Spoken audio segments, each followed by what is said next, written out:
Bonjour, I'm Andrew Pryor, and this is Fabulously Delicious, the original French food podcast in English.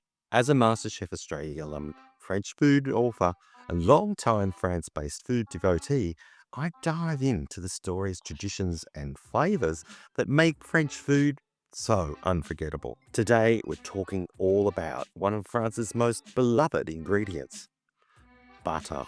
Hmm. From its rich history to the regional varieties that make each one unique, we'll explore why this simple ingredient is anything but ordinary. And by the end, we'll settle the classic debate, salted or unsalted. Butter is a dairy product made by churning cream from milk, most often cow's milk, to separate the fat from the liquid. Essentially, it's the concentrated fat of milk worked to enhance its flavor, preserve it longer, and make it versatile in the kitchen. Butter can be enjoyed simply on bread, used as a cooking fat, or incorporated into a wide range of culinary preparations, from sauces to pastries. Its unique richness allows it to enhance the flavors and textures of other ingredients without overpowering them. Butter is typically sold as a creamy, spreadable paste, but its consistency changes with temperature. Firm when cold, soft or even liquid when warm. Its color ranges from pale to deep yellow, influenced by the diet of the cows. Butter can be salted or unsalted, with the salt subtly affecting its flavor. Chemically, butter is not an emulsion. Rather, it's a gel-like mixture of solid and liquid fat with water dispersed throughout it, giving it its distinctive texture and cooking properties. The French word for butter is beurre, spelled B-E-U-R-R-E. It comes from the Latin butrum, which itself was borrowed from the Greek.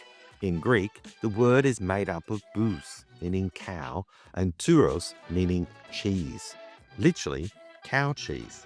Over time, this word passed into Latin.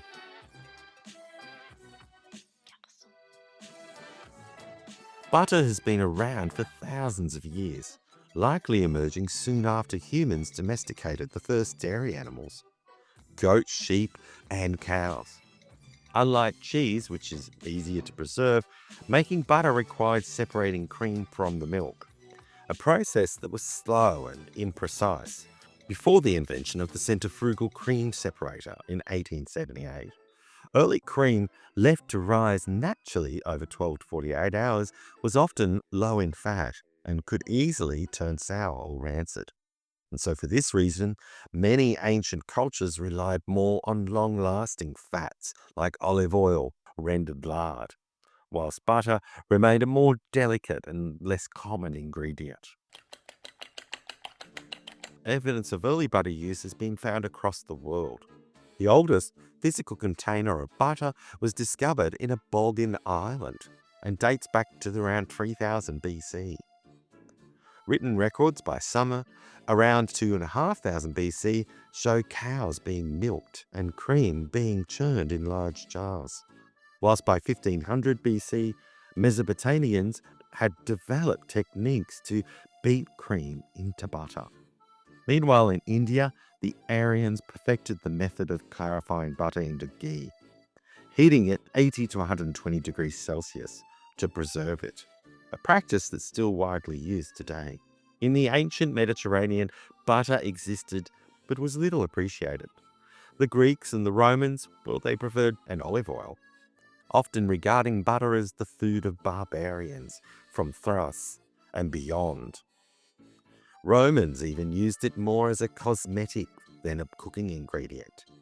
Its reputation as a humble or rustic fat continued through the Middle Ages in Europe, where lard, bacon, and olive oil dominated, and butter was associated with peasants rather than with fine cuisine. It wasn't until the late Middle Ages that butter began to be widely used in cooking, gradually evolving into the essential ingredient that we know and love today. Butter likely made its way to France from Northern Europe, carried by Germanic and Celtic tribes during the early Middle Ages. While the Romans scorned butter as a barbarian food, these migrating people prized it as a versatile and energy-rich fat, perfect for the cooler climates of northern Gaul.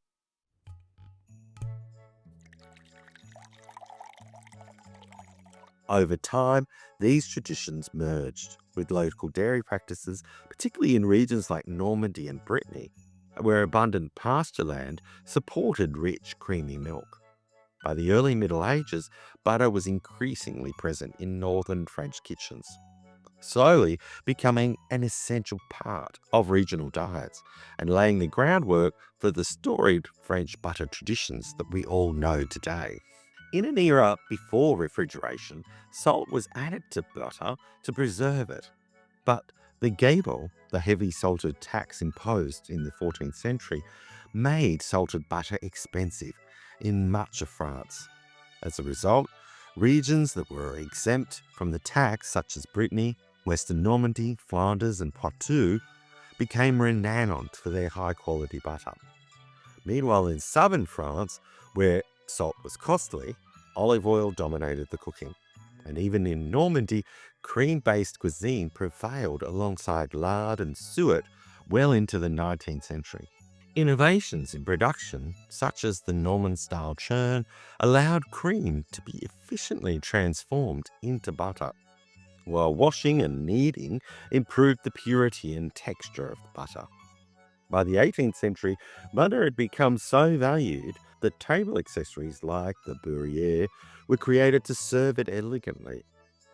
Advances continued with the invention of the modern cream skimmer in 1878 by Gustave de Laval, drastically shortened the time needed to concentrate the cream, and the introduction of pasteurization, which improved hygiene and shelf life. In the 19th and 20th centuries, butter production continued to evolve. Clarified butter, or beurre clarifié, allowed storage for up to 2 years, while in 1866, Napoleon III encouraged the invention of margarine. Industrialization eventually replaced traditional wooden churns with continuous machines, enabling faster, larger-scale production.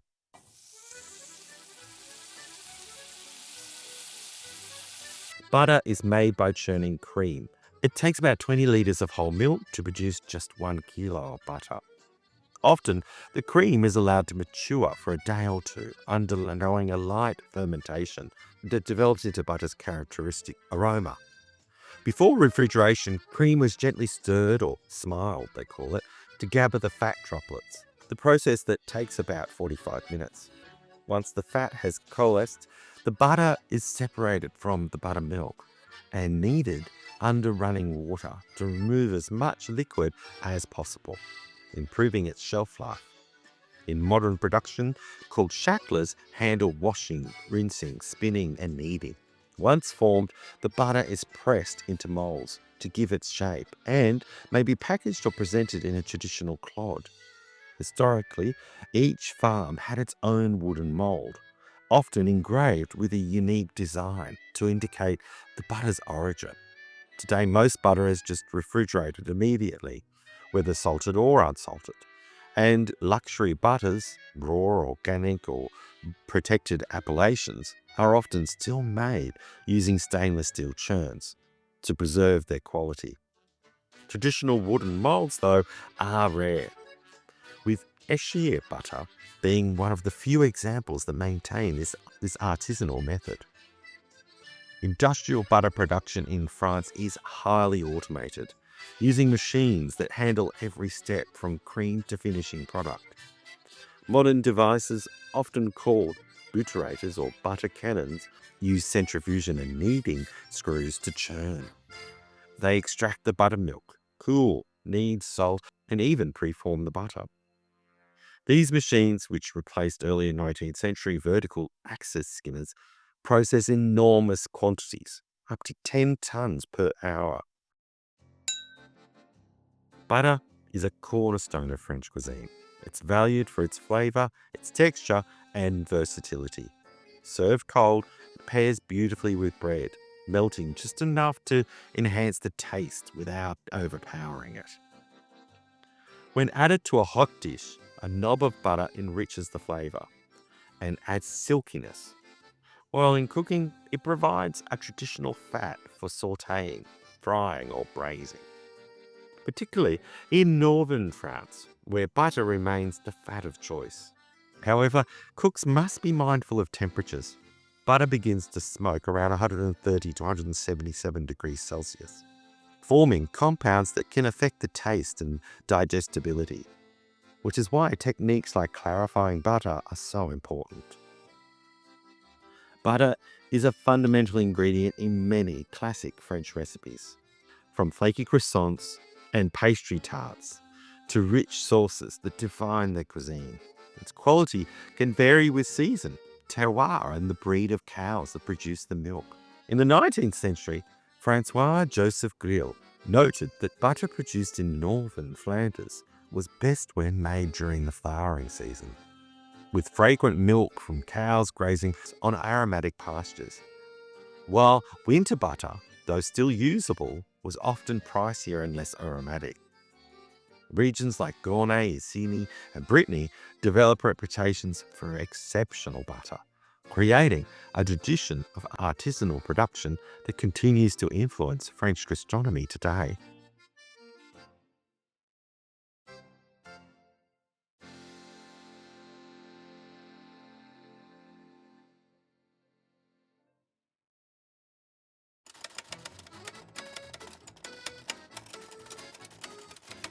A quick pause, fabulous listeners. Want even more French deliciousness? Join my Fabulously Delicious Substack, where I share exclusive food finds, restaurant tips, behind the scenes podcast extras, and very French fabulous stories you won't hear on the show. You can subscribe for free or go pay to unlock extra indulgence and help support this podcast. Merci beaucoup. Find the link in the show notes for this episode or visit andrewpryorfabulously.com for more information. Come for the croissants and stay for the fabulously delicious Substack community.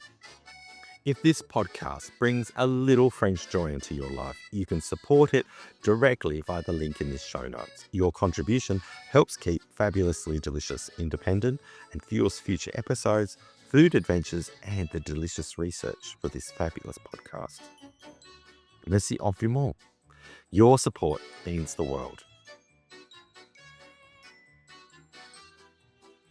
Beyond plain butter, French cooks have long experimented with its culinary potential.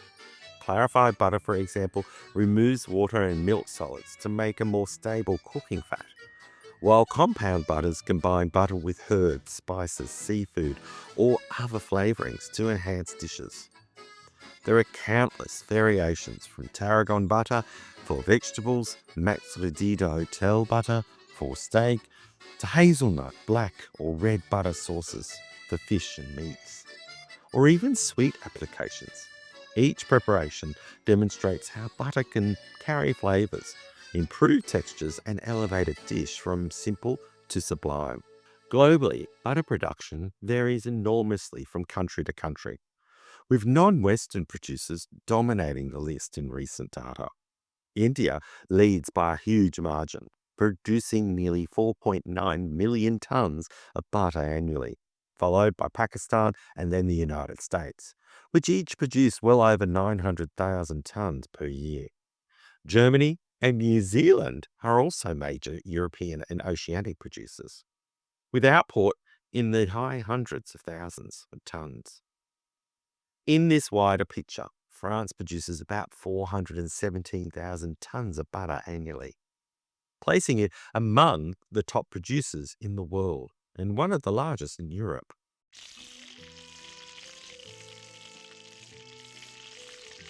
Despite not being the largest producer, France stands out in terms of butter consumption though. The French consume around 8 kilos of butter per person per year. There goes my cholesterol. One of the highest per capita rates globally, comparable with, or actually slightly below, countries like Denmark, but well above many other major economies.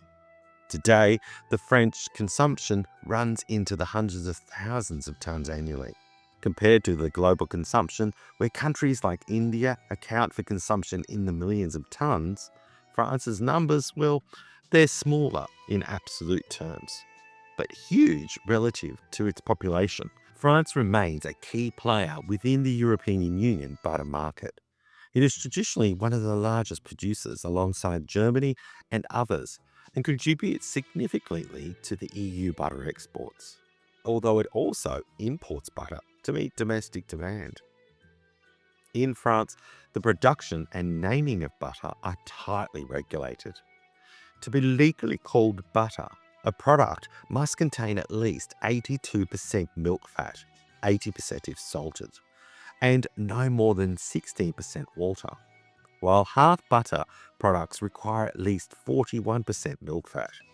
These rules ensure that the product meets consistent standards of quality and taste. In addition, French law restricts the use of the word butter on products unless they are made exclusively from butter or cream, with exceptions like peanut butter or cocoa butter.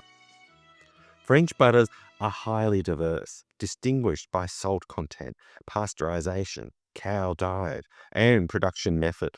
Salted butter, it contains more than 3% salt. Semi-salted, 0.5 to 3%. And sweet butter is virtually unsalted. Raw butter made from unpasteurized cream has a distinct flavor, but a shorter shelf life. Seasonal differences also influence texture and color. Winter butter from hay-fed cows is harder and paler, while summer butter is softer and richer in color. Specialty butters also include clarified butter, compound butters, whipped butter, and soft or easy-to-spread butters. Other niche butters exist from goat, sheep, buffalo, or even yak milk, though cow's milk pretty much dominates the market in the West. Margarine, previously called vegetable butter, is no longer permitted to use the butter name here in France. In France, only 3 butters hold the prestigious Appellation d'Origine Control, AOC or AOP designations, meaning that their production is tightly regulated to reflect specific geographic and traditional methods and terroir. The AOP butters, Isigny, Chateaubriand, and Bresse, are recognised for exceptional quality and distinct regional character. Each must be made from milk and cream that's sourced within a defined area, processed accordingly to strict specifications, and monitored by French and European authorities to ensure authenticity, flavour, and, of course, texture that truly express their place of origin. Isigny butter, from the lush pastures around Isigny-sur-Mer in Normandy, is one of the best-known AOP butters. The region's unique terroir, with its sea-sprayed grasslands, milk rich in keratin minerals and fatty acids, giving the butter its signature golden colour and creamy texture. The milk must come exclusively from within the defined PDO area, and at least 30% of the cows must be Normandy cows, prized for rich high-fat milk. Isigny butter contains no artificial additives and is celebrated for its smoothness and stability in cooking, making it a favourite for top chefs and pastry makers alike. Poitou butter, sometimes called Charente or Deux Sèvres butter, was the first AOP butter in France, obtaining its protected status in 1979, and later European AOP recognition. It is produced from pasteurized cream exclusively sourced from dairy farms in Charente, Charente-Maritime, Deux Sèvres, the Vienne, and the Vendée. A defining feature of this butter is its slow biological maturation of the cream before churning, which develops a characteristic fine and creamy texture with subtle hazelnut aromas. This depth of flavour and consistency makes Charente Poitou butter especially prized for laminated doughs, like croissants and puff pastry, where its quality profoundly enhances the final result. Bresse butter, from the historic region of Bresse in eastern France, covering parts of the Jura and the Saône de Loire, gained AOC-AOP status more recently. The region's mixed pastures and traditional feeding practices of a well-balanced diet of grass, corn, and cereals produce milk which is rich in fat content and aromatic complexity. Breast butter is traditionally churned to create a soft, airy texture that melts delightfully on the palate, and notes of grass flowers and dried fruits, varying with the seasons. Its terroir-driven flavor profile and tender consistency make it especially treasured by chefs and gourmands who appreciate butters that reflect the natural richness of their land. Now, salted butter, or beurre demi-sel, holds a special place in French kitchens, especially in regions like Brittany and Normandy. Historically, salt was added not only to enhance the flavour, but also to preserve the butter before refrigeration came into effect. Today, its appeal is as much culinary as cultural. The subtle salinity enhances the natural sweetness and the creaminess of the butter, making it ideal for spreading on fresh bread, finishing vegetables, or balancing the richness of meats and sauces. The slight tang and depth of demi-sel make it uniquely French, celebrated not just for taste, but also for its connection to centuries of tradition and regional terroir. Unsalted butter is the go-to choice for baking and precise cooking, as it gives you full control over seasoning in pastries, cakes, and laminated doughs like croissants or puff pastry. Even a small variation in the salt can affect flavor, texture, and chemical reactions with leavening agents. Similarly, in sauces, unsalted butter allows chefs to balance seasoning at the end, ensuring that the butter enhances rather than overpowers the dish. Essentially, unsalted butter is the blank canvas in French cooking. Versatile, predictable, and perfect for any recipe, where control over flavor is key. Tasting butter like a French chef starts with room temperature, soft enough to release aroma, but not melted. Note the color, aroma, and texture. From pale, firm winter butter to golden, silky summer butter, pairing depends on the use. Demi-sel complements bread, apples, and seafood, while unsalted or lightly cultured butters shine in delicate pastries or sauces. In cooking, remember the melting point. Add butter at the end of sautés or sauces to enrich without burning. And for pastries, keep it cold to create those flaky layers. And always trust the terroir. French chefs often select butters based on season, region, and cream source, treating it as an ingredient that carries flavor, texture, and history into every dish. Want more fabulously delicious between episodes? Follow me at Andrew Pryor Fabulously on Instagram, Threads, and at Fat French Foodie on Blue Sky for bite-sized French food history, delicious facts, behind-the-scenes moments, and plenty of life in France flavor. And if you want to watch the podcast, not just listen to it, you can find full video episodes on YouTube. More food, more stories, more fabulous. Come join the party. It's very scrollable.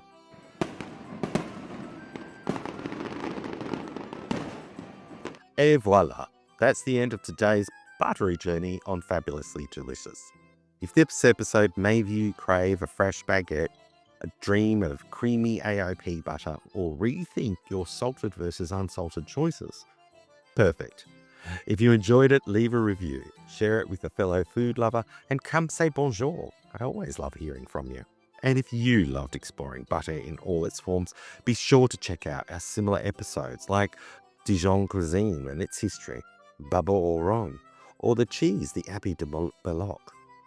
There's plenty more deliciousness awaiting. Until next time, cook with care, taste with intention, and remember, a little butter can make everything better.